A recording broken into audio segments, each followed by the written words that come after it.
ಪ್ರೀತಿಯ ಆಸ್ತ್ರ ಟಿವಿ ವೀಕ್ಷಕರೆಲ್ಲರಿಗೂ ಈ ಸಮಾಲೋಚನೆ ಈ ಕಾರ್ಯಕ್ರಮಕ್ಕೆ ನಿಮ್ಮನ್ನು ಮತ್ತೊಂದಾವರ್ತಿ ನಾವು ಆತ್ಮೀಯವಾಗಿ ಸ್ವಾಗತಿಸ್ತೇವೆ. ದೇವದರ್ಶಕರು ಇಲ್ಲದಿರುವಲ್ಲಿ ಜನರು ಅಂಕೆ ಮೀರಿ ನಡೀತಾರೆ ಎಂಬುದಾಗಿ ವಾಕ್ಯ ಹೇಳ್ತದೆ. ದೇವಸೇವಕರ ಒಂದು ಸಮಾಲೋಚನೆ, ಸರಿಯಾದ ವಾಕ್ಯದ ಒಂದು ಸಮಾಲೋಚನೆ ಸಿಗುವುದಾದರೆ ದೇವಜನರು ಸರಿಯಾದ ಮಾರ್ಗದಲ್ಲಿ, ವಾಕ್ಯದ ಅಡಿಸ್ಥಾನದಲ್ಲಿ, ವಾಕ್ಯೋಪದೇಶದಲ್ಲಿ ಬೆಳೆದು ಕ್ರಿಸ್ತನಿಗಾಗಿ ಫಲ ಕೊಡುವಂಥದ್ದು ಮಾತ್ರವಲ್ಲ, ನಿತ್ಯ ಜೀವಿತಕ್ಕೆ ಸೇರಲಿಕ್ಕೆ ಸಾಧ್ಯ ಉಂಟು. ಈ ಕಾರ್ಯಕ್ರಮದಲ್ಲಿ ನಾವು ವಿಶೇಷವಾಗಿ ಅನೇಕ ತಪ್ಪಾದ ಬೋಧನೆಗಳನ್ನು ಈ ದಿನದಲ್ಲಿ ನೋಡ್ತಿದ್ದೇವೆ. ಅದನ್ನು ನಾವು ಗುರುತಿಸುವಂಥದ್ದು, ಅದನ್ನು ತಿಳ್ಕೊಳ್ಳೋದು ಹೇಗೆ ಮತ್ತು ಹೇಗೆ ಇವತ್ತು ಈಗಿನ ಸಭೆಗಳು ತಪ್ಪಾದ ಬೋಧನೆ ಬೆಳೀತಾ ಇದೆ ಎಂಬುದಾಗಿ ನಾವು ಅನೇಕ ಸಂಚಿಕೆಯಲ್ಲಿ ನಾವು ನೋಡ್ತಾ ಇದ್ದೇವೆ. ಇವತ್ತಿನ ಕಾರ್ಯಕ್ರಮದಲ್ಲಿ ಆದಿ ಸಭೆಗೂ ಮತ್ತು ಈಗಿನ ಸಭೆಗಿರುವಂಥ ವ್ಯತ್ಯಾಸಗಳು ಇನ್ನೂ ಅನೇಕ ವಿಷಯಗಳನ್ನು ನಾವು ತಿಳ್ಕೊಳ್ಳಿಕ್ಕಿದ್ದೇವೆ. ನಮ್ಮ ಮಧ್ಯದಲ್ಲಿ ಮೈಸೂರಲ್ಲಿ ಸೇವೆ ಮಾಡ್ತಿರುವಂಥ ಪಾಸ್ಟರ್ ಲಾಲ್ ಕುಮಾರ್ ಅವರು ನಮ್ಮ ಮಧ್ಯದಲ್ಲಿದ್ದಾರೆ. ಅವರನ್ನು ಈ ಕಾರ್ಯಕ್ರಮಕ್ಕೆ ಆತ್ಮೀಯವಾಗಿ ಆಸ್ತ್ರ ಟಿವಿ ಪರವಾಗಿ ನಾವು ಸ್ವಾಗತಿಸೋಣ. Pastor praise the lord. ನಮ್ಮ ಮಧ್ಯದಲ್ಲಿ ನೀವು ಅಷ್ಟು ದೂರದಿಂದ ಬಂದಿರುವಂಥದ್ದು ಬಹಳ ಸಂತೋಷ. ಪಾಸ್ಟರ್, ಈ ಒಂದು ಕಾರ್ಯಕ್ರಮದಲ್ಲಿ ನಾವು ಆ ಹಳೆಯ ಅಥವಾ ಆ ಮೂಲ ಸಭೆ ಅಥವಾ ಕ್ರಿಸ್ತನ ಸಭೆ ಮತ್ತು ಈಗಿನ ಬೆಳೆದು ಬಂದಂಥ ಸಭೆಗಳ ಕುರಿತಾಗಿ ವ್ಯತ್ಯಾಸಗಳನ್ನು ನಾವು ನೋಡ್ತಾ ಇದ್ದೇವೆ. ಅದರ ಬಗ್ಗೆ ನಾವು ವ್ಯತ್ಯಾಸವನ್ನು ಈ ಕಾರ್ಯಕ್ರಮದಲ್ಲಿ ನಾವು ತಿಳ್ಕೊಳ್ಳಿಕ್ಕಿದ್ದೇವೆ. ಕಳೆದ ಅನೇಕ ಕಾರ್ಯಕ್ರಮದಲ್ಲಿ ಅನೇಕ ವಿಚಾರಗಳನ್ನು ನಾವು ತಿಳ್ಕೊಂಡು ಬಂದಿದ್ದೆವು. ಇವತ್ತು ನಿಮ್ಮ ವಿಷಯ ಬಂದಾಗ ಅಥವಾ ನೀವು ನೋಡಿದ ಪ್ರಕಾರವಾಗಿ ನೀವು ಏನೆಲ್ಲ ಬೆಳವಣಿಗೆ ನೀವು ಕಾಣ್ತಿದ್ದೀರಾ ಅಥವಾ ಹೇಗೆ ವ್ಯತ್ಯಾಸಗಳನ್ನು ಕಾಣ್ತಿದ್ದೀರಾ ಹೇಳ್ಬೋದಾ ನೀವು? ಖಂಡಿತವಾಗಿ ನಾನು ದೇವರ ವಾಕ್ಯದ ಆಧಾರದಲ್ಲಿ ತಿಳಿದಿರೋ ಮಟ್ಟಿಗೆ ಕೆಲವು ವಿಷಯಗಳನ್ನು ಈ ಸಮಾಲೋಚನೆಯಲ್ಲಿ ನಾನು ಮಾತನಾಡೋಕ್ಕೆ ಇಚ್ಛಿಸ್ತೇನೆ. ದೇವರ ಸಭೆ ಎಂಬುದು ದೇವರ ಸಂಕಲ್ಪ. ಅದು ಮನುಷ್ಯನನ್ನು ದೇವರು ಉಂಟು ಮಾಡಿದ ದಿನ ಮೊದಲುಗೊಂಡು ದೇವರ ಸಂಕಲ್ಪದಲ್ಲಿ ಇದ್ದಂಥ ಒಂದು ಮರ್ಮ ಎಂಬುದಾಗಿ ಹೇಳ್ಬೋದು ದೇವರ ಸಭೆ. ಆದರೆ ದೇವರ ಸಂಕಲ್ಪದಲ್ಲಿ ಇದ್ದಂಥ ಸಭೆಗೂ ಈಗ ಲೋಕದಲ್ಲಿ ಕಾಣುವಂಥ ಸಭೆಗೂ ಮಧ್ಯದಲ್ಲಿ ಇರುವಂಥ ತಾರತಮ್ಯಗಳು ನಾವು ಹೊರಗಿನ ದೃಷ್ಟಿಯಲ್ಲಿಯೂ ಮತ್ತು ಆತ್ಮಿಕ ದೃಷ್ಟಿಯಲ್ಲಿಯೂ ಬಹಳಷ್ಟು ವ್ಯತ್ಯಾಸವಾಗಿ ಕಂಡುಬರುವುದಕ್ಕೆ ಸಾಧ್ಯವಾಗ್ತದೆ. ದೇವರ ಸಂಕಲ್ಪದಲ್ಲಿ ಇರುವಂತಹ ದೇವರ ಸಭೆಯ ಕುರಿತಾಗಿ ದರ್ಶನ ಮತ್ತು ಆ ಒಂದು ಪ್ರಕಟಣೆ ಹೊಂದಿರುವವರಿಗೆ ನಿಶ್ಚಯವಾಗಿಯೂ ಈಗಿನ ಅನೇಕ ಸಭೆಗಳ ಆ ಒಂದು ನಡೆಸುವಿಕೆ ಅಥವಾ ಆ ಒಂದು ಈಗ ಹೋಗ್ತಾ ಇರುವಂಥ ಆ ಒಂದು ಸ್ಥಿತಿಗತಿಗಳನ್ನು ನೋಡಿದರೆ ತುಂಬ ದುಃಖ ಹುಟ್ಟಿಸುವಂಥ ಒಂದು ಕಾರ್ಯವಾಗಿದೆ. ಅದರ ನಡುವೆ ಭಾಷೆ ಅಂದರೆ ನೀವು ಹೇಳುವಂಥ ಪ್ರಕಾರವಾಗಿ ಎಲ್ಲ ಅಲ್ಲ, ಕೆಲವೊಂದು ಹೌದು, ಖಂಡಿತವಾಗಿ ಕೆಲವೊಂದು ಅಂದರೆ ದೇವರ ವಾಕ್ಯದಲ್ಲಿ ಇರುವಂಥ ಮೂಲಭೂತ ಬೋಧನೆಗಳನ್ನು ಬಹಳಷ್ಟು ಶ್ರಮೆಪಟ್ಟು ದೃಢವಾಗಿ ಹಿಡಿದುಕೊಂಡಿರುವ ಹಲವು ಸಭೆಗಳನ್ನು, ಸಂಸ್ಥೆಗಳನ್ನು, ಅದು ಸ್ವಾತಂತ್ರ್ಯ ಸಭೆಗಳಾಗಿರಲಿ ಮತ್ತು ವ್ಯವಸ್ಥಾಪಿತ ಸಭೆಗಳಾಗಿರಲಿ, ಹಲವು ಸಭೆಗಳು ಅದು ಆ ಮೂಲಭೂತ ಬೋಧನೆಗಳನ್ನು ದೃಢವಾಗಿ ಹಿಡಿದುಕೊಂಡಿರೋ ಸಭೆಗಳು ಕೂಡ ಈಗ ಇದೆ. ಆದರೆ ದೇವರ ನಾಮದಲ್ಲಿ ಹೆಸರು ಹೊಂದಿರುವಂಥ ಅನೇಕ ವ್ಯಕ್ತಿಗಳನ್ನು ಜನರು ದೇವರ ಮಾತಿನಂದೇ ಅಂಗೀಕರಿಸ್ತಾರೆ, ಅವರನ್ನು ನಂಬುತ್ತಾರೆ. ಅವರು ಹೇಳುವಂಥ ಮಾತುಗಳು ಅದು ದೇವರ ಮಾತುಗಳಾಗಿ ಅಂಗೀಕರಿಸ್ಕೊಳ್ತಾರೆ ಈಗ ಜನರು. ಅಂದರೆ ಹೆಸರು ಹೊಂದಿರುವಂಥ ವ್ಯಕ್ತಿಗಳು ವೇದಿಕೆಯಲ್ಲಿ ಮಾತನಾಡುವಾಗ ಇದು ದೇವರೇ ಮಾತನಾಡುವಂಥ ಮಾತು ಎಂದು ಹೇಳಿಕೊಂಡು ಅದನ್ನು ಹಾಗೆ ನಂಬುವಂಥ ಒಂದು ಕಾಲ ಇದು. ಆದ್ದರಿಂದ ದೇವರ ವಾಕ್ಯದ ಆ ಒಂದು ಮೂಲಭೂತ ಬೋಧನೆಗಳನ್ನು ಬಿಟ್ಟು ಅಲೆದಾಡುವಂಥ ಜನರು ಈಗ ಬಹಳ ಇದ್ದಾರೆ. ಈಗ ನನ್ನ ಮನಸ್ಸಿನಲ್ಲಿ ಈ ಒಂದು ಸಮಾಲೋಚನೆಗೋಸ್ಕರವಾಗಿ 2 ವಿಷಯಗಳು ನಾನು ಹೇಳಕ್ಕೆ ಇಚ್ಛಿಸ್ತೇನೆ. ಮೊದಲನೇದು, ಯೇಸು ಸ್ವಾಮಿ ಹೇಳಿದ ಒಂದು ಮಾತಿದೆ, ಮನುಷ್ಯ ಕುಮಾರನು ತಿರುಗಿ ಬಂದಾಗ ಭೂಮಿಯಲ್ಲಿ ನಂಬಿಕೆ ಕಾಣುವೆನು. ಯೇಸು ಸ್ವಾಮಿ ಸಭೆ ಕುರಿತಾಗಿ ಹೇಳಿರುವಂಥ ಮಾತು, ನಾನು ಸಭೆಯನ್ನು ಕಟ್ಟುವೆನು, ಪಾತಾಳ ಲೋಕದ ಶಕ್ತಿಯು ಅದನ್ನು ಸೋಲಿಸಲಾರದು. ಇವತ್ತು ಸಭೆಯನ್ನು ಕೆಡಿಸುವುದಕ್ಕಾಗಿ ಅನೇಕ ಸುಳ್ಳು ಬೋಧನೆಗಳು ಹೆಚ್ಚಿದೆ. ಅಂದರೆ ಸುಳ್ಳು ಬೋಧನೆ ಅಂತ ಹೇಳಿದರೆ ನೀವು ಹೇಗೆ, ಯಾವ ಅರ್ಥದಲ್ಲಿ ಹೇಳ್ತೀರಿ ಪಾಸ್? ಅಂದರೆ ವಾಕ್ಯದ ಅಡಿಸ್ಥಾಯ ಬಿಟ್ಟು ಮಾತಾಡುವಂಥ ಬೋಧನೆಗಳು ಅಥವಾ ಸ್ವಕಲ್ಪಿತ? ಇದು ಎರಡೂ ಕೂಡ ನಾವು ಈಗ ನೋಡುವಂಥ ರೀತಿಯಲ್ಲಿ ಈಗ ದೇವರ ವಾಕ್ಯ ಬಿಟ್ಟು ಮತ್ತು ತಮ್ಮ ತಮ್ಮ ಲಾಭಕ್ಕೋಸ್ಕರ, ಸ್ವಾರ್ಥಕ್ಕೋಸ್ಕರ, ಹೆಸರಿಗೋಸ್ಕರವಾಗಿ ಮಾಡುವಂಥ ಕಾರ್ಯಗಳು ಕೂಡ ಇದೆ. ಆ ರೀತಿಯಲ್ಲೂ ಇದೆ. ಈಗ ಸಭೆ, ದೇವರ ವಾಕ್ಯದ ಆಧಾರದಲ್ಲಿ ಸಭೆ ನಿಲ್ಲುವುದಕ್ಕೆ ಪವಿತ್ರ ಬೈಬಲಲ್ಲಿ ಇರುವಂಥ ಒಂದು ವಾಕ್ಯ ನಾನು ಆಧಾರಪಡಿಸಿ ಮಾತಾಡಲಿಕ್ಕೆ ಇಚ್ಛಿಸ್ತೇನೆ. ಈಗ ಹೊಸ ಒಡಂಬಡಿಕೆಯ ಸಭೆ ಎಂಬುದು ಪ್ರಾರಂಭವಾದದ್ದು ಲೆಕ್ಕದಲ್ಲಿ ಅಪೊಸ್ತಲರ ಮೇಲೆ ಪವಿತ್ರಾತ್ಮನು ಇಳಿದು ಬಂದ ಸಮಯದಿಂದ. ಅಪೊಸ್ತಲ ಕೃತ್ಯಗಳು 2ನೇ ಅಧ್ಯಾಯದಲ್ಲಿ ನಾವು ಅದನ್ನು ನೋಡಲಿಕ್ಕೆ ಸಾಧ್ಯವಾಗ್ತದೆ. ಅಲ್ಲಿ 43ನೇ ವಾಕ್ಯದಿಂದ 47ನೇ ವಾಕ್ಯದವರೆಗೂ ನಾವು ನೋಡುವಾಗ ಅಲ್ಲಿ ಅವರಿಗೆ ಉಂಟಾದ ಪವಿತ್ರಾತ್ಮನು ಅವರಲ್ಲಿ ಬಂದಾಗ ಪವಿತ್ರಾತ್ಮನಿಂದ ಪ್ರೇರಿತರಾಗಿ ಅವರಲ್ಲಿ ಉಂಟಾದ ಕೆಲವೊಂದು ಭಾವನೆಗಳಿವೆ, ಕೆಲವೊಂದು ಅನುಭವಗಳಿದೆ. ಅದ 2ನೇ ಅಧ್ಯಾಯ 43ನೇ ವಾಕ್ಯದಿಂದ 47ನೇ ವಾಕ್ಯದವರೆಗೂ ಇದೆ. ಅವರಿಗೆ ಉಂಟಾದ ಅನುಭವ ಮೊದಲನೆಯದು, ಎಲ್ಲರಿಗೂ ಭಯ ಹಿಡಿಯಿತು. ದೇವರ ಆತ್ಮನು ಇಳಿದು ಬಂದಾಗ ನಡೆದಿರುವ ಕಾರ್ಯಗಳನ್ನು ನೋಡಿದರೆ ತುಂಬ ಜನರು ಭಯಪಡುವಂಥ ಒಂದು ಸ್ಥಿತಿಗೆ ಬಂದಿದೆ. ನಿಜವಾಗಿ ಒಂದು ಸಭೆಯಲ್ಲಿ ನಡೆಯುವ ಕಾರ್ಯಗಳು ನೋಡಿದರೆ ಹೊರಗಿನವರಿಗೆ ಭಯ ಹುಟ್ಟಬೇಕು. ಇವತ್ತು ಅಂದ ಭಯ ಹುಟ್ಟುವಂಥ ಯಾವುದೇ ಕಾರ್ಯಗಳು ಕೂಡ ಸಾಮಾನ್ಯವಾಗಿ ಎಲ್ಲೂ ನಡೆಯುವುದನ್ನು ಕಾಣ್ತಾ ಇಲ್ಲ. ಭಯ. ಮತ್ತು ಆ ವಾಕ್ಯಗಳಲ್ಲಿ ದೇವರನ್ನು ನಂಬಿರುವವರಲ್ಲಿ ಇದ್ದಂಥ ಐಕ್ಯತೆ ಅಥವಾ ಅನ್ಯೋನ್ಯತೆ, ಒಬ್ಬರು ಇನ್ನೊಬ್ಬರನ್ನು ಬೇರೆಯಾಗಿ ಕಾಣಲಿಕ್ಕೆ ಸಾಧ್ಯವಾಗಿರಲಿಲ್ಲ. ಇವತ್ತು ಅನೇಕ ಸಭೆಗಳು ಹೊಡೆಯಲ್ಪಡುವುದಕ್ಕೆ ಇರುವ ಒಂದು ಕಾರಣ ಅನ್ಯೋನ್ಯತೆ ಇಲ್ಲದೆ ಇರುವ ಕಾರಣ. ಅಂದರೆ ಒಂದು ವಿಶ್ವಾಸಿಗಳಾಗಲಿ ಯಾರೇ ಆಗಲಿ ಅವರ ಮಧ್ಯದಲ್ಲಿ ಸರಿಯಾದ ಅನ್ಯೋನ್ಯತೆ ಇಲ್ಲ. ಹೌದು. ಅಂದರೆ ಪವಿತ್ರಾತ್ಮನು ಒಬ್ಬ ವ್ಯಕ್ತಿಯಲ್ಲಿ ಬಂದರೆ ಮೊದಲು ಎರಡಾಗಿರುವವರನ್ನು ಒಂದಾಗಿ ಮಾಡುವಂಥ ಕಾರ್ಯ ನಡೆಯುತ್ತೆ. ಆದರೆ ಇವತ್ತು ಅನೇಕ ಸಭೆಗಳಲ್ಲಿ ಪೂರ್ವ ಸಭೆಗಿಂತ ಭಿನ್ನತೆಗಳು, ಮತ್ಸರಗಳು ಇದು ಹೆಚ್ಚುತ್ತಾ ಇದೆ. ಅಭಿಪ್ರಾಯಗಳಲ್ಲಿ, ಉಪದೇಶಗಳಲ್ಲಿ ಮತ್ತು ಈ ರೀತಿಯಾಗಿ ಹಲವು ವಿಷಯಗಳಲ್ಲಿ ಈಗ ಭಿನ್ನತೆಗಳು ಹುಟ್ಟುತ್ತಾ ಇದೆ. ಆ ಭಿನ್ನತೆಗಳು ಹುಟ್ಟುವುದಕ್ಕೆ ಕಾರಣ ಅವರು ನಿಯಂತ್ರಿಸಲ್ಪಡುವಂಥದ್ದು ದೇವರ ಆತ್ಮನಲ್ಲಿ ಆದರೆ ಭಿನ್ನತೆ ಹುಟ್ಟುವುದಿಲ್ಲ. ಯಾಕೆಂದರೆ ಇಬ್ಬರನ್ನು ಒಂದಾಗಿ ಸೇರಿಸುವಂಥ ಅಭಿಪ್ರಾಯದಲ್ಲಿ, ನಂಬಿಕೆಯಲ್ಲಿ, ಆರಾಧನೆಯಲ್ಲಿ ಒಟ್ಟುಗೂಡಿಸುವಂಥ ಆತ್ಮ ದೇವರ ಆತ್ಮ. ಅನ್ಯೋನ್ಯತೆ. ಮೂರನೇದಾಗಿ ಹಂಚಿಕೊಳ್ಳುತ್ತಿದ್ದರು. ಆ ಕಾಲದಲ್ಲಿ ರಕ್ಷಣೆ ಬಂದವರಲ್ಲಿ ಐಶ್ವರ್ಯವಂತರು ಇದ್ದರು, ಬಡವರು ಇದ್ದರು. ಆದರೆ ಪರಿಶುದ್ಧಾತ್ಮ ಅವರಲ್ಲಿ ಬಂದ ಮೇಲೆ ಅವರೆಲ್ಲರೂ ಸಮರಾದರು.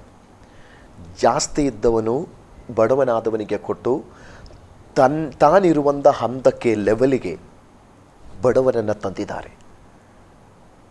ಇವತ್ತು ಐಶ್ವರ್ಯವಂತರಾಗ್ತಾನೇ ಇದ್ದಾರೆ, ಬಡವರು ಅದೇ ಸ್ಥಿತಿಯಲ್ಲಿ ಹೋಗ್ತಾ ಇದೆ.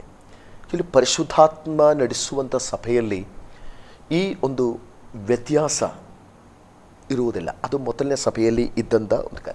ಇನ್ನೊಂದು, ಅವರು ಆರಾಧನೆಯಲ್ಲಿ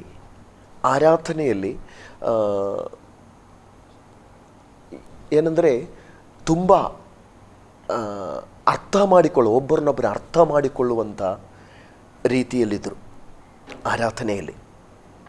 ಅದು ಹೊರಗೆ ಆದರೂ ಒಳಗೆ ಆದರೂ ಬೇರೆಯವರಾಗಿ ನೋಡಲಿಕ್ಕೆ, ಒಬ್ಬನೇ ದೇವರನ್ನು ಆರಾಧಿಸುವಂಥವರು ಬೇರೆ ರೀತಿಯಲ್ಲಿ ಇನ್ನೊಬ್ಬರನ್ನ ನೋಡಲಿಕ್ಕೆ ಸಾಧ್ಯವಾಗ್ತಿರಲಿಲ್ಲ.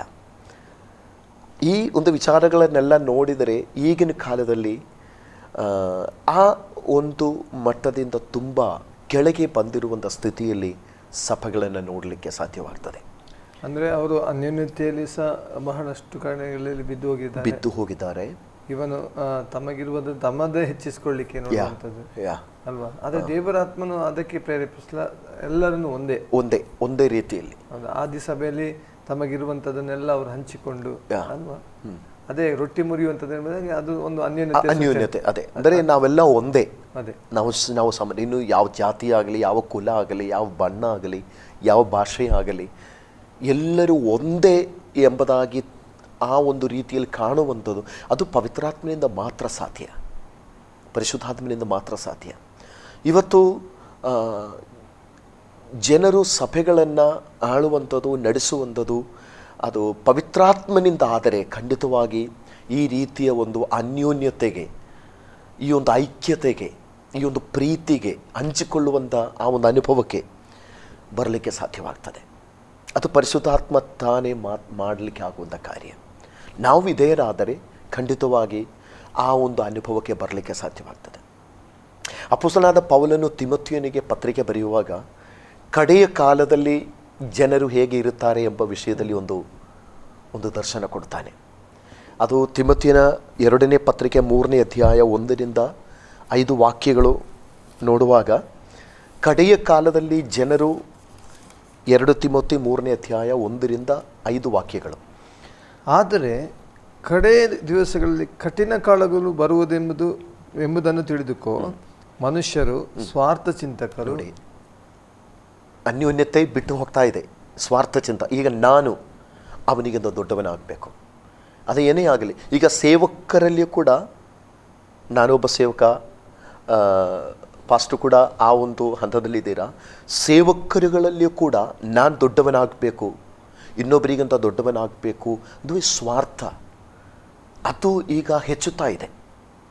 ಇದು ಕಡೆಯ ಕಾಲ, ಕಠಿಣ ಕಾಲದಲ್ಲಿ ಆಗುವಂಥ ಕಾರ್ಯಗಳು. ಮತ್ತು ಕೆಳಗಡೆ ಅನೇಕ ಹಣದಾಸೆಯು, ಬಡಾಯಿ ಕೊಚ್ಚಿಕೊಳ್ಳುವವರು, ಅಹಂಕಾರಿಗಳು, ದೂಷಕರು, ತಂದೆ ತಾಯಿಗಳಿಗೆ ಅವಿಧೇಯರು, ಉಪಕಾರ ನೆನೆಸದವರು, ದೇವ ಭಯವಿಲ್ಲದವರು, ಮಮತೆ ಇಲ್ಲದವರು, ಸಮಾಧಾನವಾಗದವರು, ಚಾಡಿ ಹೇಳುವವರು, ದಮೆಯಿಲ್ಲದವರು, ಉಗ್ರತೆಯುಳ್ಳವರು, ಒಳ್ಳೆಯದನ್ನು ಪ್ರೀತಿಸದವರು, ದ್ರೋಹಿಗಳು, ದುಡುಕಿನವರು, ಉಬ್ಬಿಕೊಂಡವರು, ದೇವರನ್ನು ಪ್ರೀತಿಸದೆ ಭೋಗಗಳನ್ನೇ ಪ್ರೀತಿಸುವವರು, ಭಕ್ತಿಯ ವೇಷವಿದ್ದು ಅದರ ಬಲವನ್ನು ಬೇಡವೆನ್ನುವರು ಆಗಿರುವರು. ನೋಡಿ, ಇದಿಷ್ಟು ತಿಮೊಥೆಯೊಬ್ಬ ಪಾಸ್ಟ್ರು, ಒಂದು ಸಭೆಯ ಪಾಸ್ಟರ್ ಆಗಿದ್ದಾರೆ ತಿಮೊಥಿಗೆ ಒಬ್ಬ ಪಾಸ್ಟರ್ ಆಗಿರುವ ತಿಮೊಥಿಗೆ ಪೌಲ ಇದು ಹೇಳಿಕೊಡ್ಬೇಕಾದ್ರೆ, ಸಭೆ ದೇವರ ಸಂಕಲ್ಪದ ಮೇರೆಗೆ ಕಟ್ಟಲ್ಪಡಬೇಕಾದರೆ ನೀನು ಇವುಗಳನ್ನು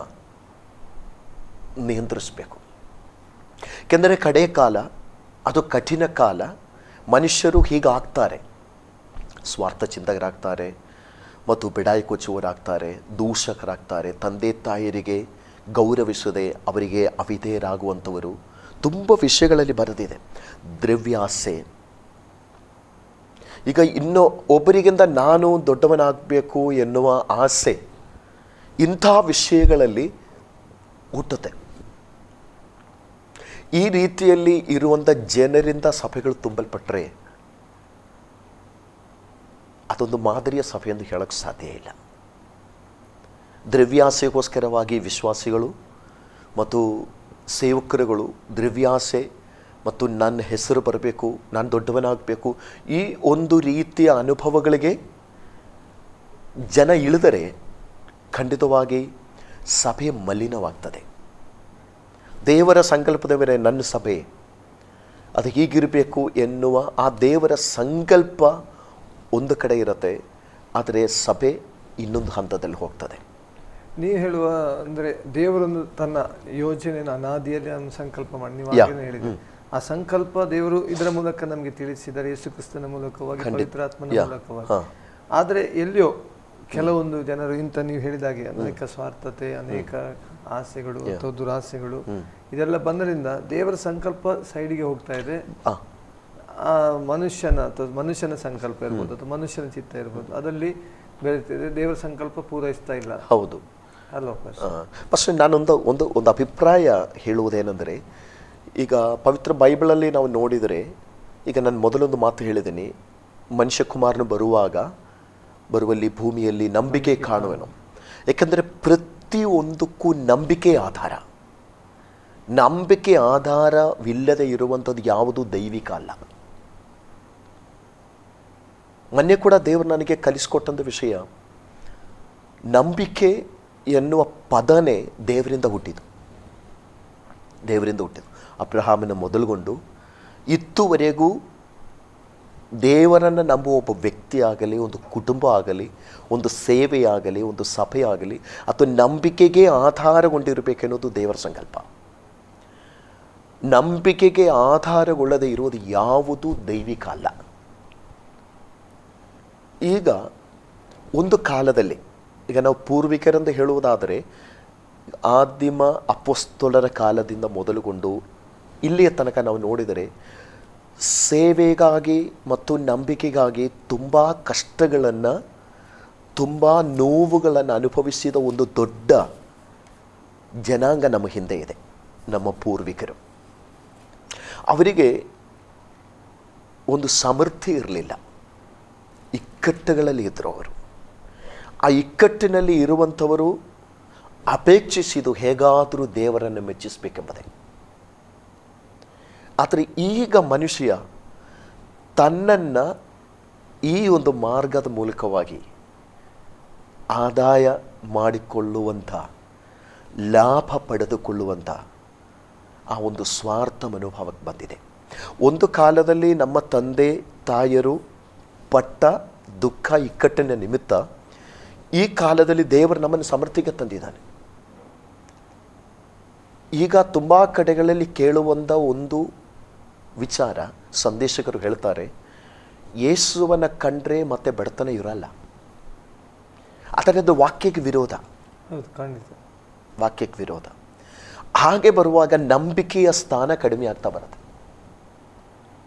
ಈ ನನ್ನ ಚಿಕ್ಕ ಪ್ರಾಯದಲ್ಲಿ ನಮ್ಮ ಸಭೆಯಲ್ಲಿ ಒಬ್ಬರು ತಂದೆ ಯಾವಾಗಲೂ ಎದ್ದು ನಾಳೆಯ ಬಗ್ಗೆ ನನಗೆ ಚಿಂತೆನೇ ಇಲ್ಲ ಎಂಬ ಅರ್ಥ ಇರೋ ಒಂದು ಗೀತೆ ಹಾಡಿ ಅವರು ಸಾಕ್ಷಿ ಕೊಡ್ತಿದ್ರು.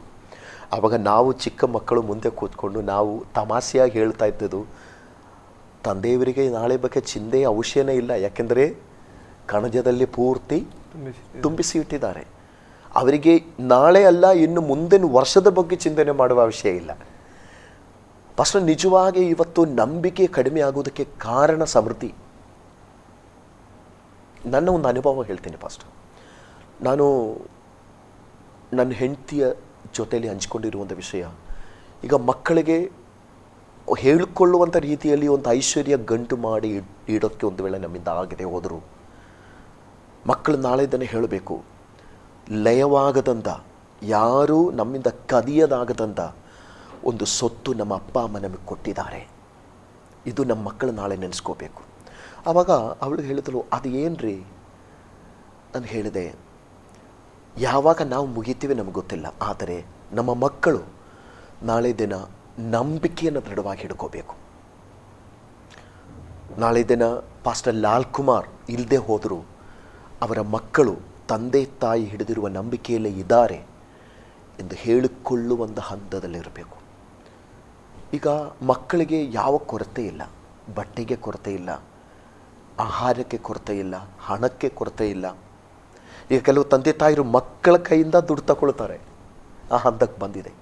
ನಾನು ಖಂಡಿತವಾಗಿ ಒಂದು ಮಾತು ಹೇಳ್ತೀನಿ ಪಾಸ್ಟರ್, ನಮಗೆ ಸಮೃದ್ಧಿ ಇದ್ದರೆ, ಐಶ್ವರ್ಯ ಇದ್ದರೆ ಅಲ್ಲಿ ನಂಬಿಕೆ ಅವಶ್ಯನೇ ಇಲ್ಲ. ಅದು ಎಲ್ಲಿ ಇಲ್ಲದೆ ಆಗುತ್ತೋ ಆವಾಗಲೇ ನಮಗೆ ನಂಬಿಕೆ ಅವಶ್ಯ ಬರುವಂಥದ್ದು. ಹಳೆ ಕಾಲದಲ್ಲಿ ಇಕ್ಕಟ್ಟಿನಲ್ಲಿ ದೇವರನ್ನು ತುಂಬ ಜನ ನಂಬಿದರು, ಆದರೆ ಈಗ ದೇವರ ಮುಖವನ್ನು ನೋಡುವ ಅವಶ್ಯನೇ ಇಲ್ಲ. ನನ್ನ ಮಕ್ಕಳು ಕೆಲವು ಅವಶ್ಯಗಳನ್ನು ಹೇಳಿಕೊಂಡು ನನ್ನ ಹತ್ರ ಬರ್ತಾರೆ. ನನಗೊಂದು ಇನ್ಸಿಡೆಂಟ್ ನೆನಪಿದೆ. ಈಗ ಸೆಕೆಂಡ್ PU ಓದ್ತಾ ಇರುವ ನನ್ನ ಮಗಳು ಒಂದು ದಿನ ಶುಕ್ರವಾರ, ಅವಳು UKG ಓದುತ್ತಿರೋ ಪ್ರಾಯ, ಅವಳು ಬಂದು, ಪಪ್ಪ ನನಗೊಂದು ಸ್ಲೈಟ್ ಬೇಕು. ನಾನು ಹೇಳಿದೆ, ಯಾವ ಸ್ಲೈಟ್ ಮಗ? ಅದು ರಾಜಾ ಸ್ಲೇಟು. ಟೀಚರ್ ಹೇಳಿದ್ರು ಸೋಮವಾರ ಅದನ್ನು ತೆಗೆದುಕೊಂಡು ಬರಬೇಕು, ಇಲ್ಲಾದರೆ ಟೀಚರ್ ಹೊಡೀತಾರೆ ಅಂದರು. ನಾನು ಕೇಳಿದೆ, ಎಲ್ಲಿ ಸಿಗತ್ತೆ ಅದು? ಅದು ಟೌನಲ್ಲಿಂದ ಅಂಗಡಿಯಲ್ಲಿ ಸಿಗತ್ತೆ. ನನ್ನ ಮಗಳನ್ನು ನಾನು ಆವಾಗ ನಿರಾಸೆ ಪಡಿಸಲಿಲ್ಲ, ಕೆಲವು ವರ್ಷಗಳ ಹಿಂದೆ. ಆದರೆ ನಾನು, ನನ್ನ ಪತ್ನಿ, ನನ್ನ ಮಗಳು ನಾವು ಒಟ್ಟಿಗೆ ಪ್ರಾರ್ಥನೆಗೆ ಕೂತಿರುವಾಗ ನಾನು ನನ್ನ ಮಗಳಿಗೆ ಹೇಳಿದೆ, ನೋಡು ಮಗಳೇ, ಪಪ್ಪನ ಕೈಯಲ್ಲಿ 25 ಪೈಸೆ ಇದೆ. ಸತ್ಯವಾಗಿ ಅಷ್ಟೇ ಇರುವುದು. ಈ 25 ಪೈಸೆ ಜೊತೆಯಲ್ಲಿ ಇನ್ನು 19 ರೂಪಾಯಿ 75 ಪೈಸೆ ಸೇರಿದರೆ ಮಾತ್ರ 20 ರೂಪಾಯಿದು ರಾಜಾ ಸ್ಲೈಟ್ ನಿನಗೆ ಸಿಗತ್ತೆ. ಅಲ್ಲಿ ಏನು ಮಾಡೋದು? ನಾನು ಹೇಳಿದೆ, ಯೇಸಪ್ಪನ ಕೈಲಿ ತುಂಬ ದುಡ್ಡಿದೆ, ನೀನು ನಂಬು, ಯೇಸಪ್ಪನಿಗೆ ಪ್ರಾರ್ಥನೆ ಮಾಡು. ಆವತ್ತು ನನ್ನ ಚಿಕ್ಕ ಮಗಳು UKG ಓದುವವಳು ಮಂಟಿ ಊರಿ ಅವಳು ಕಣ್ಣೀರು ಹಾಕಿ ಪ್ರಾರ್ಥನೆ ಮಾಡಿದಳು. ಯೇಸಪ್ಪ, ನನ್ನ ಪಪ್ಪನ ಕೈಯಲ್ಲಿ ದುಡ್ಡಿಲ್ಲ, ನನಗೆ ರಾಜಾ ಸ್ಲೇಟ್ ಬೇಕು, ಸೋಮವಾರ ನನಗೆ ರಾಜಾ ಸ್ಲೇಟ್ ತಗೊಂಡು ಹೋಗಬೇಕು. ಅವಳು ಅಪ್ಪನ ಹತ್ರ ಮಾತಾಡುವ ರೀತಿಯಲ್ಲಿ ದೇವರ ಹತ್ರ ಪ್ರಾರ್ಥನೆ ಮಾಡಿದಳು. ಇದು ಶುಕ್ರವಾರ ರಾತ್ರಿ ನಡೆಯುವ ವಿಚಾರ. ಶನಿವಾರ ದಿನ ನನ್ನ ಚರ್ಚ್ ವಿಶ್ವಾಸಿ ಒಂದು ತಂದೆ ಮನೆಯಲ್ಲಿ ನಾನು ವಿಸಿಟಿಂಗ್ ಹೋಗಿದ್ದೀವಿ, ನಾವು 3 ಜನ. ಅವ್ರ ಜೊತೆಯಲ್ಲಿ ಸ್ವಲ್ಪ ಊಟ ಮಾಡೋಕ್ಕೆ ಒತ್ತಾಯ ಮಾಡಿದರು, ಬಲವಂತ ಮಾಡಿದರು. ಊಟ ಮಾಡಿ ಪ್ರಾರ್ಥನೆ ಮಾಡಿ ಹೊರಡೋ ಹೊತ್ತಿಗೆ ನನ್ನ ಕೈಯಲ್ಲಿ ಅವರು ಸ್ವಲ್ಪ ಹಣ ಕೊಟ್ಟರು. ಅವಾಗ ನನ್ನ ಮನಸ್ಸಿಗೊಂದು ಸಮಾಧಾನ, ನನ್ನ ಮಗಳಿಗೆ ಪ್ರಾರ್ಥನೆ ಮಾಡಿದರೆ ಅವಳಿಗೆ ಒಂದು ನಂಬಿಕೆ ಹುಟ್ಟತ್ತಲ್ಲ ಎಂದು ಹೇಳಿ ಸಮಾಧಾನಪಟ್ಟು ನಾನು ಈಚೆ ಬರುವಾಗ ನಂತರ ನಡೆದಿದ್ದು ನಾನು ನೋಡಿಲ್ಲ, ಕೇಳಲಿಲ್ಲ. ನಾನು ಈಚೆ ಬಂದಾಗ ಈ ತಂದೆಯವರು ನನ್ನ ಮಗಳನ್ನು ಹೆಸರು ಕೂಗಿ, ಸ್ಟೆಫಿ ಬಾ ಮಗಳೇ ಎಂದು ಕರೆದು ಅವಳಿಗೆ ಮುದ್ದು ಕೊಟ್ಟು ಅವಳ ಕೈಲಿ ಏನೋ ಕೊಟ್ಟರು. ಅವಳಿದು ಸಿಗಿದ ತಕ್ಷಣ ಯಾರೂ ಅವಳ ಕೈಲಿ ಅದುವರೆಗೂ ದುಡ್ಡು ಕೊಟ್ಟಿರಲಿಲ್ಲ. ಇದು ಸಿಗಿದ ತಕ್ಷಣ ಓಡಿ ಬಂದು ಪಪ್ಪ ಇದು ಕೂಗಿದಳು. ಯಾಕೆ ಮಗಳೇ? ಅವಳು ಕೈ ತೋರಿಸಿದಳು. ನಾನು ಕೇಳಿದೆ, ಇದು ಯಾರು ಕೊಟ್ಟರು? ಅಪ್ಪಚ್ಚ ಕೊಟ್ಟರು ಅಂದರು. ಅಪ್ಪ ಕೊಟ್ಟರು. ನಾನು ಕೇಳಿದೆ, ನಿನಗೆ ಎಷ್ಟು ದುಡ್ಡು ಬೇಕೆಂದು ಯೇಸಪ್ಪನಿಗೆ ಕೇಳಿದ್ದು? 20 ರೂಪಾಯಿ. ಇದೆಷ್ಟೊಂದು ಗೊತ್ತಾ? ನಾನು ಅವಳನ್ನು ಎತ್ತಿ ಕೇಳಿದೆ, ನೋಡು, ಪಪ್ಪನಿಂದ ಏನೂ ನಡೆಯಲ್ಲ ಎಂದು ಈಗ ನಿನಗೆ ಗೊತ್ತಾಯ್ತಾ? ಆದರೆ ಯೇಸಪ್ಪನಿಂದ ಎಲ್ಲ ನಡೆಯುತ್ತೆ. ಆ ತಂದೆಯವರು ನನ್ನ ಮಗಳ ಕೈಯಲ್ಲಿ ಕೊಟ್ಟಿದ್ದು ಎಕ್ಸಾಕ್ಟ್ 20 ರೂಪೀಸ್. ಆವತ್ತು ನನ್ನ ಮಗಳಿಗೆ ಒಂದು ವಿಷಯ ಗೊತ್ತಾಯಿತು, ಇನ್ನು ಪಪ್ಪನ ಹತ್ರ ಹೋಗಿ ಏನೂ ಕೇಳುವ ವಿಷಯನೇ ಇಲ್ಲ, ಇನ್ನು ಏನಾದರೂ ಕೇಳೋಕ್ಕಿದ್ದರೆ ಅದು ಯೇಸು ಹತ್ರ ಕೇಳಬೇಕು. ಆವತ್ತಿನಿಂದ ಇವತ್ತಿನವರೆಗೂ ನನ್ನ ಮಕ್ಕಳು ಯಾವ ವಿಷಯಕ್ಕೂ ನನ್ನ ಬಳಿಗೆ ಬರುವ ಮೊದಲು ಅವರು ಯೇಸು ಸ್ವಾಮಿಯ ಹತ್ರ ಹೋಗ್ತಾರೆ. ಇವತ್ತು ಸಮೃದ್ಧಿ ಎನ್ನುವುದು ನಂಬಿಕೆಗೆ ದೊಡ್ಡ ಏಟು. ನಾನೊಂದು ಉದಾಹರಣೆ ಹೇಳ್ತಾ ಇದ್ದೆ, ಒಂದು ಉದಾಹರಣೆ. ಇವತ್ತು ಸಭೆಗಳಲ್ಲಿ ನಂಬಿಕೆಗೆ ಪ್ರಾಮುಖ್ಯತೆ ಕೊಟ್ಟರೆ ದೇವರ ಸಂಕಲ್ಪದ ಮೇರೆಗೆ ಇರುವಂಥ ಒಂದು ಸಭೆಯಾಗಿ ಕಟ್ಟಲ್ಪಡಕ್ಕೆ ಸಾಧ್ಯ ಆಗ್ತದೆ. ನಮ್ಮ ಮಕ್ಕಳು ಬಡತನಕ್ಕೆ ಹೋಗಬೇಕು ಎನ್ನುವ ಉದ್ದೇಶದಿಂದ ಅಲ್ಲ ನಾನು ಹೇಳೋದು. ಆದರೆ ಪೂರ್ವ ಕಾಲದಿಂದ ನಮ್ಮ ಸಭೆ ಇಷ್ಟರ ಮಟ್ಟಿಗೆ ಬೆಳೆಯುವುದಕ್ಕೆ ಕಾರಣ, ಏನು ಇಲ್ಲದೆ ಇದ್ದ ಬರಡು ಭೂಮಿಯಲ್ಲಿ ದೇವರನ್ನು ಮಾತ್ರ ನೋಡಿ ಕೂಗುವಂಥ ಒಂದು ತಲೆಮಾರೆ ನಮ್ಮ ಹಿಂದೆ ಇದ್ದರು. ಆ ಕಾರಣದಿಂದ ಇವತ್ತು ಸಭೆ ಇಷ್ಟರ ಮಟ್ಟಿಗೆ ಬೆಳೆಯುವುದಕ್ಕೆ ಕಾರಣ. ನಾನೊಂದು ಮಾತು ಹೇಳುವುದು, ಈಗಿನ ತಲೆಮಾರೆ ದೇವರ ಕಡೆಗೆ ಮಾತ್ರ ತಿರುಗಿದರೆ ದೇವರ ಸಂಕಲ್ಪದ ಮೇರೆಗೆ ಇರುವ ಒಂದು ಸಭೆಯನ್ನು ಕಟ್ಟಲಿಕ್ಕೆ ಈಗಿನ ತಲೆಮಾರಿಗೂ ಸಾಧ್ಯವಾಗ್ತದೆ. ಖಂಡಿತ ಭಾಷ, ನೀವು ಹೇಳಿದ ಹಾಗೆ ಯೇಸು ಕ್ರಿಸ್ತನು ಬರುವಾಗ ಆ ನಂಬಿಕೆ ಕಾಣುವನು. ನಿಜವಾಗಿ ನಮ್ಮನ್ನು ನಾವು ನಂಬಿಕೆಯಲ್ಲಿ ಕಟ್ಟುವುದಾದ್ರೆ ನಾವು ಆ ಒಂದು ಕ್ರಿಸ್ತನ ಆ ಸಂಕಲ್ಪ ನೆರವೇರುತ್ತದಲ್ಲ ಪಾಸ್? ಖಂಡಿತವಾಗಿ. ಇಲ್ಲಿಯೋ ಸಭೆಗಳು ನಂಬಿಕೆಯಿಂದ ಅಂದ್ರೆ ವಾಸ್ತವದ ಮೇಲೆ ಕಣ್ಣಿಡ್ತಾ ಇದೆ, ವಾಸ್ತವತೆ ಅಥವಾ ಹೀಗೆ ಸಮೃದ್ಧಿಯ ಮೇಲೆ. ನೀವು ಹೇಳಿದಾಗೆ ನಂಬಿಕೆ ಹೌದಾ, ಬಾಯಲ್ಲಿ ನಂಬಿಕೆ ಇರ್ತದೆ, ಆದರೆ ಅದು ಹೃದಯದಿಂದ ಬರುವಂತ ನಂಬಿಕೆ ಆಗಿದೆ ಇಲ್ಲೋ ಗೊತ್ತಿಲ್ಲ. ಹೌದು ಹೌದು ಅಲ್ಲ ಅಂದರೆ ಪವಿತ್ರ ಬೈಬಲ್ ಹೇಳ್ತದೆ, ನಂಬಿಕೆಯಿಂದ ಅಲ್ಲದೆ ದೇವರನ್ನು ಮೆಚ್ಚಿಸುವುದು ಅಸಾಧ್ಯ. ನಂಬಿಕೆಯೇ ಬಹಳ ಪ್ರಾಮುಖ್ಯವಾದದ್ದು. ನಮ್ಮಲ್ಲಿ ಏನು ಕಳ್ಕೊಂಡ್ರೂ ನಂಬಿಕೆ ಒಂದನ್ನು ಬಿಗಿಯಾಗಿ ನಾವು ಹಿಡ್ಕೊಂಡ್ರೆ ನಾವು ಎಲ್ಲೂ ಸೋಲಲ್ಲ ಪಾಸ್ಟರ್. ಯಾಕೆಂದರೆ ಹಿಂದಿನ ತಲೆಮಾರಿಗಳು ಜಯಿಸಿ ಬಂದಿದ್ದು ನಂಬಿಕೆಯಲ್ಲಿ ಮಾತ್ರ, ನಂಬಿಕೆಯಲ್ಲಿ ಮಾತ್ರ. ಈಗ ನನ್ನ ಕೈಯಲ್ಲಿ ವಹಿಸ್ಕೊಡುವಂಥ ಜನರಿಗೆ ನಂಬಿಕೆ ವಿಷಯದಲ್ಲೇ ನಾನು ಹೆಚ್ಚಾಗಿ ಬೋಧನೆ ಕೊಡೋಕ್ಕೆ ಇಚ್ಛಿಸ್ತೇನೆ. ಯಾಕೆಂದರೆ ಅದಕ್ಕೆ ಕಾರಣ 3 ಕಾರಣಗಳು. ಒಂದು, ನಂಬಿಕೆಯಿಂದ ಅಲ್ಲದೆ ದೇವರನ್ನು ಮೆಚ್ಚಿಸಲಿಕ್ಕೆ ಸಾಧ್ಯ ಇಲ್ಲ. 2, ನಾನು ಮೊದಲು ಹೇಳಿದ ಪ್ರಕಾರ ಮನುಷ್ಯಕುಮಾರನು ಬರುವಲ್ಲಿ ನಂಬಿಕೆ ಭೂಮಿಯಲ್ಲಿ ಕಾಣುವನೋ ಎಂದು ಹೇಳಿರುವಂಥ ಒಂದು ವಿಷಯ. 3ನೇದು, ದೇವರು ನಮ್ಮನ್ನು ಪರಿಶೋಧಿಸಬೇಕು ಎನ್ನುವ ಉದ್ದೇಶ ದೇವರಿಗಿದ್ದರೆ ಅದು ನಮ್ಮ ನಂಬಿಕೆಯೇ ಪರಿಶೋಧಿಸಲಿಕ್ಕೆ ಆಗೋದು ಎಂದು ಬೈಬಲ್ ಹೇಳುತ್ತೆ. ಪೇತ್ರನ ಪತ್ರಿಕೆಯಲ್ಲಿದೆ, ಬೆಂಕಿಯಲ್ಲಿ ಪುಟ್ಟ ಹಾಕುವ ಬೆಂಗಾರಕ್ಕಿಂತಲೂ ನಿಮ್ಮ ನಂಬಿಕೆಯ ಪರಿಶೋಧನೆ ಅಮೂಲ್ಯವಾದದ್ದು ಎಂದು ಪೇತ್ರನ ಪತ್ರಿಕೆಯಲ್ಲಿ ಬರೆದಿದೆ. ಅದಕ್ಕೆ ಸಭೆಗಳು ನಂಬಿಕೆಗೆ ಪ್ರಾಮುಖ್ಯತೆ ಕೊಟ್ಟರೆ ನಿಶ್ಚಯವಾಗಿ ಪೂರ್ವಕಾಲದಲ್ಲಿ ನಡೆದ ಹಾಗೆ ಈಗಲೂ ಸಭೆಗಳಲ್ಲಿ ಅದ್ಭುತಗಳು, ಸೂಚಕ ಕಾರ್ಯಗಳು ನಡೆಯುತ್ತೆ. ಮತ್ತು ಅದನ್ನು ನೋಡಿ ಹೊರಗಿನವರು ಭಯಪಡುವುದಕ್ಕೆ, ತುಂಬ ಜನರು ಭಯ ಹಿಡಿದವರು ಅದು ಸಭೆಯಲ್ಲಿ ನಡೆದ ಅದ್ಭುತ ಕಾರ್ಯಗಳಿಂದ. ಈಗ ನಾನು ಹೇಳಲಿಕ್ಕೆ ಪ್ರಾಮುಖ್ಯವಾಗಿ ಹೇಳಲಿಕ್ಕೆ ಇಚ್ಛಿಸುವಂಥದ್ದು ನಂಬಿಕೆ ಎಂಬ ವಿಷಯನೇ ಇವತ್ತು ಸಭೆಗಳಲ್ಲಿ ಆ ಕಾಲಕ್ಕೂ ಈ ಕಾಲಕ್ಕೂ ಇರುವಂಥ ತಾರತಮ್ಯ ಅಂದರೆ ಟ್ಯಾಲಿ ಮಾಡೋಕ್ಕಾಗೋದಾದರೆ ಅದು ನಂಬಿಕೆಯ ವಿಷಯದಲ್ಲಿ. ಪ್ರೀತಿಯ ಆಶ್ರಯ ಟಿ ವೀಕ್ಷಕರೇ, ನಮ್ಮ ಮಧ್ಯದಲ್ಲಿ ಆದಿ ಸಭೆಗೂ ಈಗಿನ ಸಭೆಯ ವ್ಯತ್ಯಾಸ ಬಹಳ ಸ್ಪಷ್ಟವಾಗಿ ನಮ್ಮ ಸೇವಕರು ಹೇಳಿದರು. ನಿಜವಾಗಿ ನಂಬಿಕೆ ಕ್ರಿಸ್ತನ ಬರುವಾಗ ಕಾಣ್ತಾನೋ ಎಂಬಂಥ ಒಂದು ಅಂಶ ನಿಜವಾಗಿ ಇವತ್ತಿನ ಸಭೆಯಲ್ಲಿ ನಂಬಿಕೆಗೆ ನಾವು ಪ್ರಾಮುಖ್ಯತೆ ಕೊಡಬೇಕು. ಸಭೆಯ ಸೇವಕರಾದವರು ನಂಬಿಕೆಯಲ್ಲಿ ವಿಶ್ವಾಸಿಗಳನ್ನು ಕಟ್ಟುವಂಥದ್ದು ಮತ್ತು ನಂಬಿಕೆ ಮೇಲೆ ನಿಲ್ಲುವಂಥದ್ದು, ನಂಬಿಕೆ ಮೇಲೆ ಆಧಾರವಾಗಿರುವಂಥದ್ದನ್ನು, ಕ್ರಿಸ್ತನ ಮೇಲೆ ನಂಬಿಕೆ ಇನ್ನು ಆಧಾರ ಮಾಡಿಕೊಳ್ಳುವಂಥದ್ದನ್ನು ನಾವು ಕಲಿಸುವಾಗ ಸಭೆ ಕ್ರಿಸ್ತನ ಒಂದು ಸಂಕಲ್ಪ, ದೇವರ ಸಂಕಲ್ಪವನ್ನು ನೆರವೇರಿಸುವಂಥದ್ದು ಹತ್ತಕ್ಕೆ ಬರ್ತದೆ ಎಂಬುದಾಗಿ ನಾನು ನೆನೆಸ್ತೇವೆ. ಈ ಮಧ್ಯದಲ್ಲಿ ನಮ್ಮ ಮೊದಲ ಆಶ್ರಯ ಟಿ ವಿಯಲ್ಲಿ ಬಂದು ನಮ್ಮ ಚರ್ಚೆಯ ಈ ಸಮಾಲೋಚನೆ ಕಾರ್ಯಕ್ರಮ ಚರ್ಚೆಯಲ್ಲಿ ಪಾಲ್ಗೊಂಡು ನಮ್ಮಲ್ಲಿ ಆತ್ಮಿಕವಾಗಿ ಕರ್ತನ ವಾಕ್ಯದಲ್ಲಿ ಬಲಪಡಿಸಿದಂಥ ಪಾಸ್ಟರ್ ಲಾಲ್ ಕುಮಾರ್ ಸೇವಕರಿಗೆ ನಾವು ನಮ್ಮ ಹೃದಯಪೂರ್ವಕವಾದ ವಂದನೆಗಳು. ಕರ್ತ ನಿಮ್ಮನ್ನು ಆಶೀರ್ವದಿಸಿ. Thank you. ಪ್ರಿಯ ವೀಕ್ಷಕರೇ, ಇನ್ನೊಂದು ಸಂಚಿಕೆಯಲ್ಲಿ ಈ ಕಾರ್ಯಕ್ರಮ ನಾವು ಬರಲಿಕ್ಕಿದ್ದೇವೆ. ತಪ್ಪದೆ ವೀಕ್ಷಿಸಿ. ಆಶ್ರಯ ಟಿ ವಿ ವಂದನೆಗಳು.